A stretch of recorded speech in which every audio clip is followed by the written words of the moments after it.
할렐루야. 2019년도 새해 첫 주일을 맞이했습니다.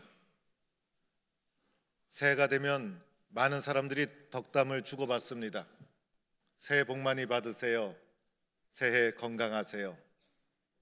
여러 가지 덕담을 주고받는데 믿음의 사람들이 새해가 되었을 때 꼭 들어야 될 말씀 중에 하나가 오늘 읽은 이사야서 60장 1절의 말씀입니다. 일어나 빛을 발하라. 일어나 빛을 발하라. 오늘이 새해의 첫 주일에 일어나 빛을 발하라. 이 말씀을 나에게 주시는 하나님의 말씀으로 믿음으로 받는 성도가 될 수 있기를 축원합니다. 신년을 예측하는 신문 좌담 기사에서 어느 경제학자가 올해를 예측하면서 올해는 각자 도생의 해가 될 것이다. 제각기 살아나갈 방도를 깨하는 아주 어려운 시기가 될 것이다 라고 예측을 했습니다. 그러나 우리는 그냥 주저앉아 있을 수가 없습니다. 낙심하거나 포기하고 운명론적인 삶을 살 수가 없습니다. 주의 말씀대로 일어나 빛을 발하라. 일어나 빛을 발하는 2019년도를 나의 것으로 만들어가는 성도가 되어야 합니다. 오늘 이사야 60장은 배경을 우리가 좀 더 살펴볼 필요가 있습니다. 오늘 이사야 60장은 포로 귀환 이후의 시대를 배경으로 하고 있습니다. 포로 귀환 이후의 시대를 배경으로 하고 있다는 것을 기억해야 합니다. 이스라엘은 솔로몬 이후에 남과 북으로 분열이 됩니다. 북이스라엘은 계속해서 타락과 죄를 범하는 잘못된 나라로 흘러가다가 기원전 722년경에 아수르에 의해서 멸망을 당하게 됩니다. 당시의 나라가 멸망을 당하는 것은 전쟁에 의해서, 강대국의 침략에 의해서 나라가 불타고 무너지고 피폐화되고 수많은 사람이 죽고 가장 비참하게 멸망을 당하고 말았습니다. 남유다는 어느 정도 역사를 유지하고 있다가 신흥 강국 바벨론에 의해서 기원전 587년 바벨론에 의해서 남유다도 그만 멸망을 당하고 맙니다. 예루살렘 성전은 무너지고 도시는 불타고 수많은 사람은 죽게 되고 시드기야 유대 왕은 두 눈이 뽑혀서 쇠사슬로 묶여서 끌려가고 유다의 엘리트 모든 사람들은 포로로 잡혀가고 가장 비참한 나라의 멸망을 맞이하게 됩니다. 이후로 50년쯤 세월이 흐른 후에 바벨론이라는 거대한 제국이 신은 강국 페르시아에 의해서 멸망을 합니다. 페르시아는 각 민족의 독특성을 인정하고 종교적 간용 정책을 써서 고레스의 칙령에 의해서 기적적으로 포로로 잡혀있던 유대민족이 예루살렘 땅으로 귀환하게 됩니다.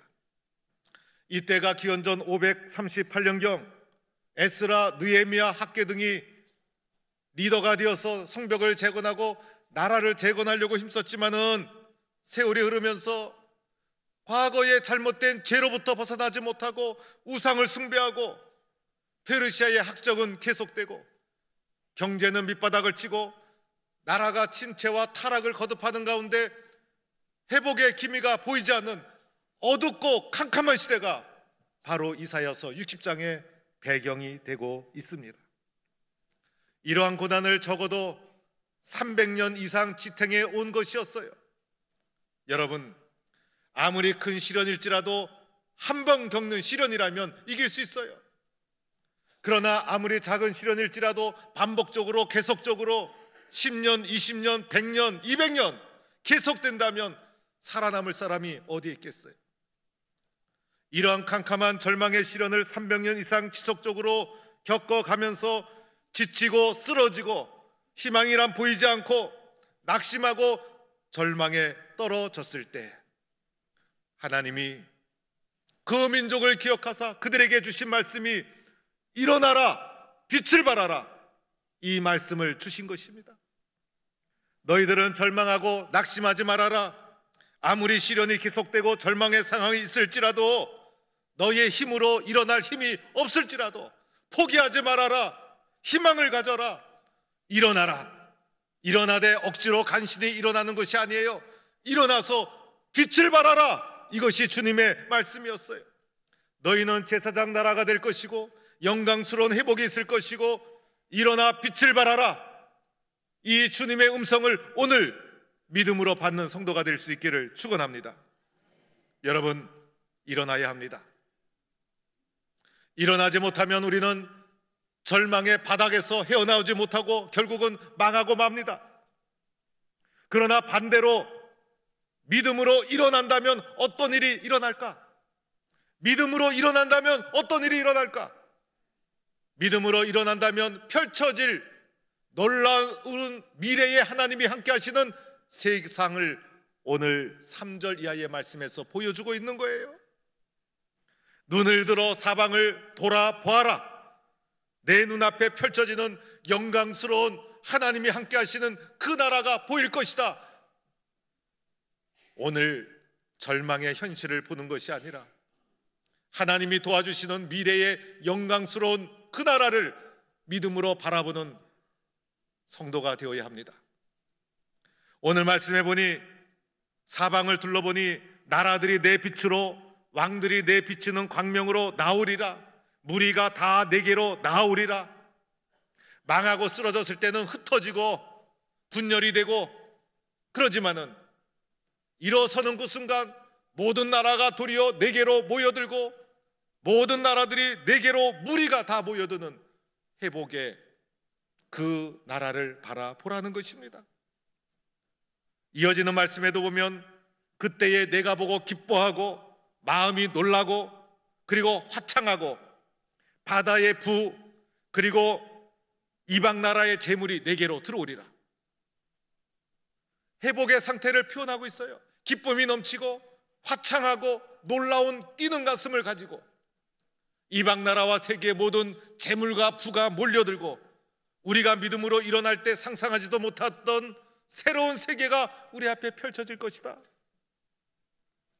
이어지는 6절 7절 말씀에도 보면 허다한 낙타, 에바의 낙타, 스바 사람들의 금과 유황 그리고 더 나아가 여호와를 찬송하고 증거하고 마지막 7절 말씀 내가 내 영광의 집을 영화롭게 하리라. 하나님이 이스라엘을 버린 거 아니었어요. 내가 내 영광의 집 이스라엘을 영화롭게 하리라. 우리가 믿음으로 일어날 때 상상할 수 없는 놀라운 회복의 역사, 축복의 역사가 일어납니다. 여호와 하나님께 영광을 돌리게 되고 그 이름이 전파가 되고 내 영광의 집을 영화롭게 하리라. 이런 영광스러운 회복의 사건이 일어나는 겁니다. 하나님이 나와 함께 하시면 일어나는 영광스러운 회복의 미래, 회복의 내일을 믿음의 눈으로 바라보며 오늘 이 순간 일어나 빛을 발하라 이 말씀을 붙잡고 일어서는 성도가 될 수 있기를 축원합니다. 일어서기 위해서 두 가지를 기억해야 합니다. 첫째는 일어나라는 말씀을 들어야 합니다. 일어나라는 말씀, 하나님의 말씀이 나를 일어서게 하는 것이에요. 내 힘과 내 의지로 일어서는 것이 아니죠. 말씀이 있어야 일어나는 거예요. 나에게는 아무런 능력과 힘이 없어요. 인간의 능력과 의지는 한계가 있어요. 오늘 이스라엘이 지속적으로 수백 년간 고난을 거치게 되었어요.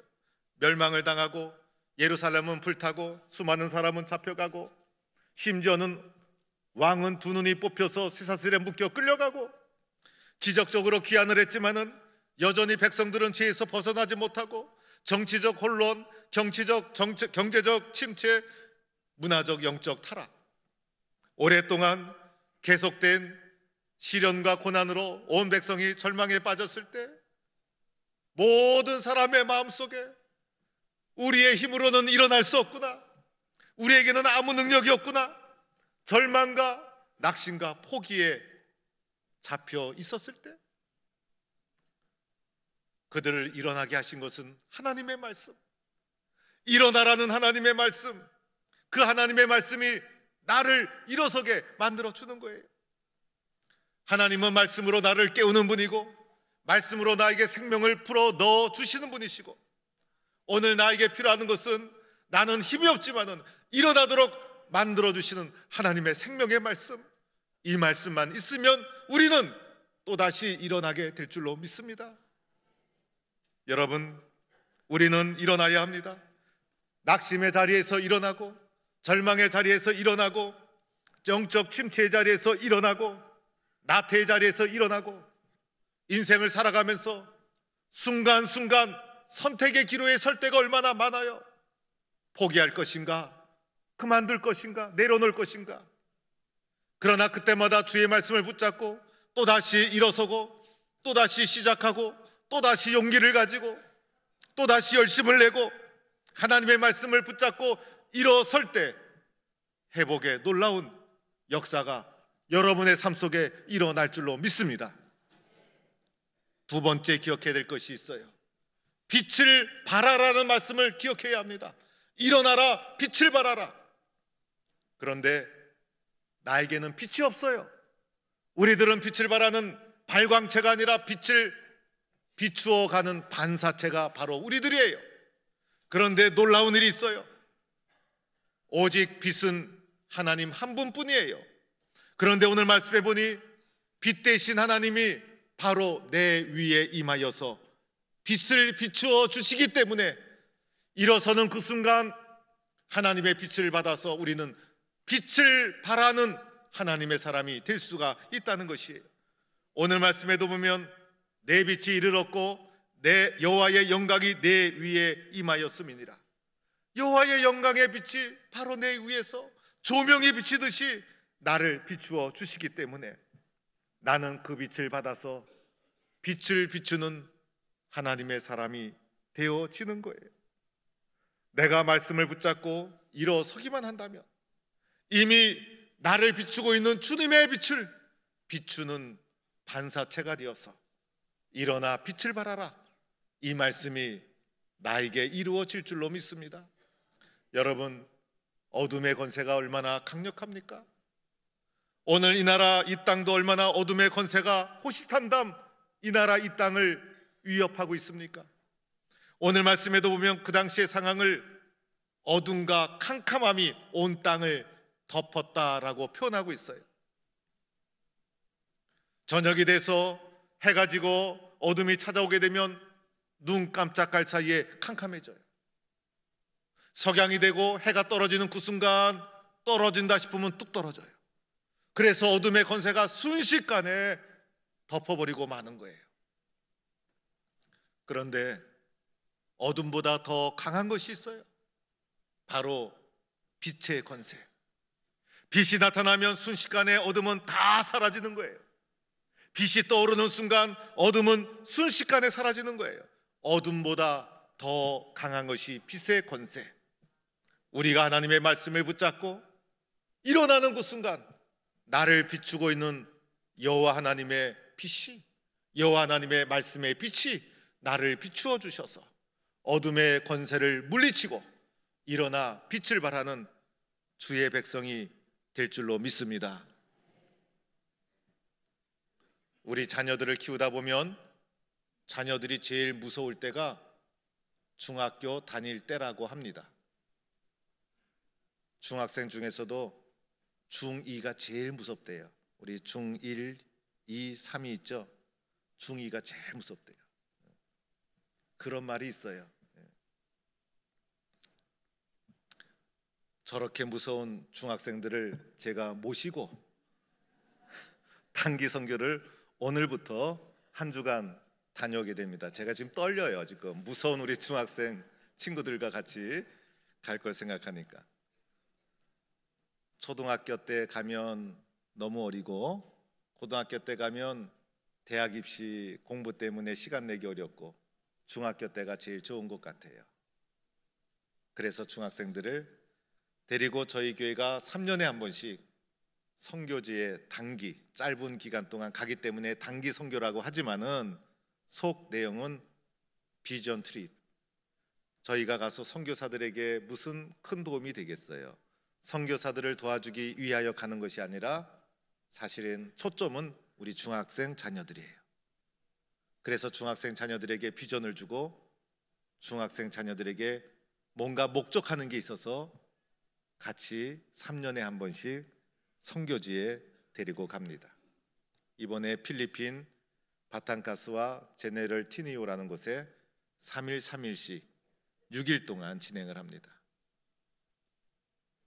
제가 우리 중학교 자녀들을 데리고 가는 이유가 4가지가 있어요. 첫째는 비전이에요. 포항 땅에 태어나서 포항 땅에 살고 있지만은 지금은 세계화 시대, 비전을 크게 가지고 꿈을 크게 가져라. 넓은 세계 보고 큰 꿈을 가지면 좋겠다. 내 인생의 큰 그림을 고민하고 그렸으면 좋겠다. 우리 중학교 자녀들 가운데 큰 꿈을 가지고 글로벌하게 쓰임받는 기독교적인 리더가 나타났으면 좋겠다. 그래서 우리 자녀들에게 비전에 자극을 주려고, 좀 넓게 세상을 볼 수 있도록 해주려고 목적을 가지고 가는 거예요. 두 번째는 공부예요. 공부. 동남아시아 중에서 필리핀만이 유일하게 영어가 공용어예요. 다른 나라 가면 언어가 안 통해요. 그런데 필리핀 가면 영어로 아이들이 소통할 수 있어요. 어떤 아이들은 너무너무 잘해. 어떤 아이들은 영어가 안 돼. 야, 공부를 해야 되겠구나. 조금이나마 필요성을 느낀다면, 조금이나마 자극이 된다면 나도 공부를 해서 좀 글로벌하게 실력을 갖추면 좀 넓게 세상을 살 수 있겠구나. 그런 도전을 받는다면 그것이 두 번째 목적이에요. 세 번째는 감사예요. 한국에서 태어난 것이 얼마나 감사한지. 우리나라는 집도 너무 좋아요. 부모님도 너무 좋아요. 음식도 너무 좋은 걸 먹고 있어요. 사계절이 있다 보니 방도 얼마나 따뜻한지. 필리핀은 건기, 온기, 건기와 우기로 나눠져 있어요. 그래서 사계절이 따뜻해요. 비가 좀 올 뿐이지. 온돌이 어디 있어요? 집도 허름한 집이 너무나 많아요. 아이들도 산골에 들어가면요, 흙바닥에서 그냥 살아요. 우리나라가 그런 필리핀의 원조를 받던 나라였어요. 그런데 우리는 너무 잘 살아요. 너무 잘 먹어요. 필리핀에 가보면 내가 좋은 나라에서, 좋은 환경에서 자랐구나, 감사를 느낀다면 이번 비전 트립은 성공이에요. 마지막 네 번째는 선교예요. 선교사님의 선교지로 가는 거예요. 다른 좋은 곳으로 가는 것도 아니고 관광 가는 것도 아니에요. 우리 친구들은 아마 선교지에 가면 재밌다는 생각을 가지고 가는 친구들도 있을 거예요. 물론 재미도 있어요. 그러나 호텔에서 앉아요. 선교센터에서 자고, 때로는 매트리스를 깔고 바닥에서 그냥 자야 될 수도 있을 거예요. 그러나 여러분, 필리핀에 가면 돌아올 수가 없어. 그러니 꼼짝마, 꼼짝마. 그리고 복음을 전하는 선교사들을 도와주고 봉사하고 헌신하면서 믿음이 얼마나 중요한지, 복음이 얼마나 중요한지, 기독교적인 가치관과 세계관을 가지고 비전과 꿈을 가지고 살아간다는 것이 내 인생이 얼마나 축복된 일인지, 이런 목적을 가지고 진행합니다. 물론 목적대로 다 느끼고 왔으면 좋겠지만은 학생들의 차이에 따라서 어떤 친구는 인생의 결정적인 계기가 될 수도 있고, 어떤 친구는 작은 체험일 수밖에 없을 수도 있어요. 그러나 여러분이 뒤에서 기도해 주셔야 돼요. 우리 자녀들이 큰 꿈을 가질 수 있도록, 변화의 계기가 될 수 있도록. 그래서 우리 중등부 자녀들이 새로운 비전과 꿈을 가지고 일어나 빛을 발하라, 인생의 소중한 계기가 될 수 있도록 기도해 주셔야 돼요. 그리고 우리 성도들도 새롭게 시작하는 2019년도 어떤 형편, 어떤 상황에 있을지라도 하나님의 말씀을 붙잡고 일어나 빛을 발하라. 이 말씀을 붙잡고 일어나 빛을 발하는 성도가 될 수 있기를 주의 이름으로 간절히 축원합니다.